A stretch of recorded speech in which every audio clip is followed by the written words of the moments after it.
அஸ்ஸலாமு அலைக்கும் வரஹ்மத்துல்லாஹி வபரகாத்து.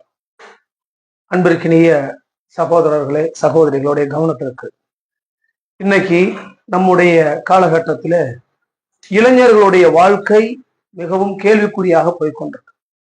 நாம் வாழ்ந்து கொண்டிருக்கின்ற பகுதியிலும் சரி, அல்ல இன்னவர பகுதியிலும் சரி, இளைஞர்கள் மாபெரும் போதைக்கு அடிமையாகி அவருடைய வாழ்வாதாரங்கள் எல்லாம் பாதிக்கப்பட்டு சீரழிந்து கொண்டிருக்கிறத நம்ம கண்ணு முன்னாடி பார்க்கிறோம். 1-2 அல்ல, பார்க்கின்ற இடம் பூரா சிறு வயது, 15 வயது, 18 வயது, 20 வயது என எல்லா இளைஞர்களும் இன்னைக்கு போதை பழக்கத்துல அடிமையாகி தன்னுடைய வாழ்க்கை பூரா சீரழிந்து கொண்டிருக்கிறாங்க. இந்த சீரழிந்த அவர்களுடைய குடும்பத்தார்கள் மத்தியில நம்ம கேட்கும் போது அவங்களுடைய கதறலும் கண்கள் வடிக்கிறாங்க. என்னுடைய குழந்தைகளை எப்படியாவது மீட்டெடுங்க, எப்படியாவது இந்த போதையிலிருந்து அவங்களை மீட்டெடுத்து அவங்களுக்கு மறுவாழ்வு கொடுங்கிறாங்க. ஆனா அந்த குழந்தைகளை நம்ம மீட்டெடுக்கணும்னு சொல்லி அந்த குழந்தைகளோடு நம் காவல்துறையும் மற்ற அதிகாரிகள் மத்தியில் கொண்டு சென்றவங்க கூட அவங்க பார்த்தும் பார்க்காமலும் இருக்கிறாங்க. நாளை இந்த குழந்தைகளுடைய வாழ்க்கை என்ன ஆகிவிட்டது? அந்த பெற்றோர்கள் கதறுகிறார்கள்.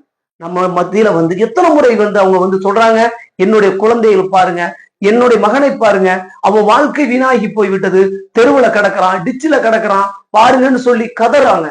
அதை நம்ம பார்த்துக்கிட்டு உடனடியாக நாமும் எடுத்து சொல்றோம், காவல்துறை அணுகிறோம், அதே போல மாநகராட்சிகிட்ட சொல்றோம். இது நீங்க மட்டும்தான் என்ன செய்ய முடியும், இந்த போதையை ஒழிக்க முடியும். நாங்களாகிய மக்களாகிய இவர்களால் இந்த போதையை ஒருபோதும் ஒழிக்க முடியாது. யார் ஒழிக்க முடியும்? அரசாங்கம் ஒழிக்க முடியும்.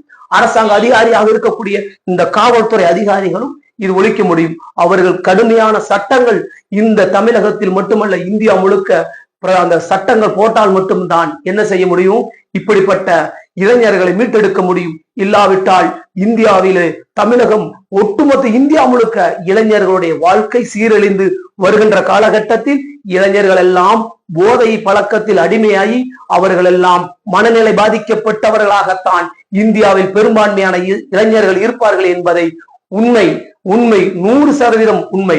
காரணம், இளைஞர்கள் அவ்வளவு மோசம்.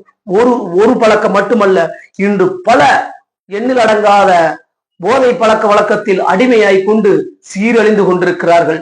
அன்பார்ந்தவர்களே, உங்கள் குழந்தைகளை சரியான முறையில் நீங்கள் வளர்க்க வேண்டும் என்றால் கண்காணித்துக் கொள்ளுங்கள். அவர்கள் எங்கே செல்கிறார்கள், எங்கே இருக்கிறார்கள், யாரிடத்தில் பேசுகிறார்கள் என்றெல்லாம் கண்காணித்துக் கொள்ளுங்கள். ஒரு கணம் நீங்கள் தவறிவிட்டால் அவருடைய வாழ்நாள் முழுக்க சீரழிந்து விடும். ஆகையால் உங்கள் குழந்தைகளை கவனமோடு வளர்ப்போம். இந்த மண்ணில் இருந்து அந்த மக்களை நாளை மண்ணின் மைந்தனாக மாற்றுவோம் என்பதை உறுதி எடுப்போம். வெற்றி அடைவோம்.